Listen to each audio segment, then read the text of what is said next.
Opposition fighters declare Syria Damascus liberated, al-Assad ousted. Syria opposition forces have declared that the 24 rule of President Bashar al-Assad has come to an end hours after fighters entered the capital Damascus, following a lightning advance across the country. In a statement broadcast live on Syrian national television on Sunday, a group of fighters said the tyrant al-Assad has been toppled and that all prisoners have been freed from a major prison facility in Damascus.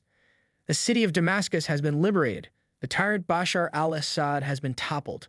All the prisoners have been released from the prison of Damascus, a leader of the group said. We wish all our fighters and citizens preserve and maintain the property of the state of Syria. Long live Syria, he added. The opposition said al-Assad, whose family ruled Syria for more than 50 years, had fled the capital. His whereabouts remain unknown. In a video statement, Syrian Prime Minister Mohammed Ghazi Jalali said the government was ready to extend its hand to the opposition and turn its functions over to a transitional government.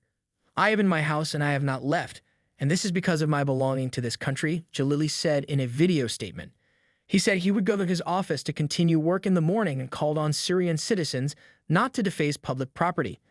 At the same time, Abu Muhammad al-Julani, head of main fighting group Hayat Tahrir al-Sham, has ordered opposition fighters to not attack any public institutions and services. Exclusive footage captured by Al Jazeera showed the opposition fighters entering the presidential palace in Damascus. Videos posted online also showed residents taking down images of the president.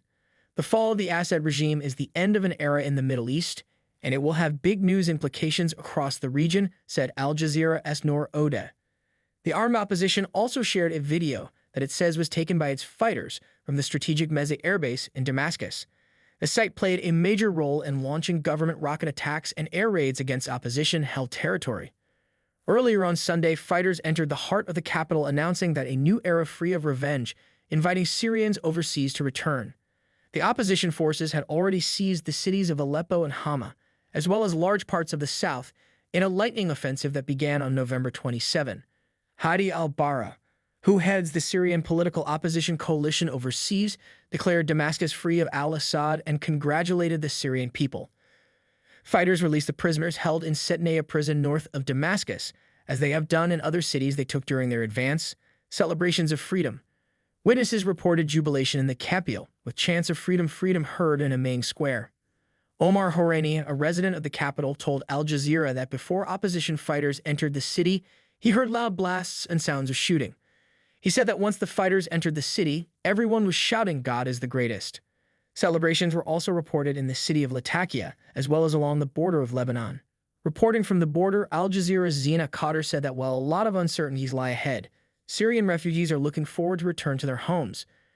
It is about returning to their families, whom they have been separated for such a long time, she said.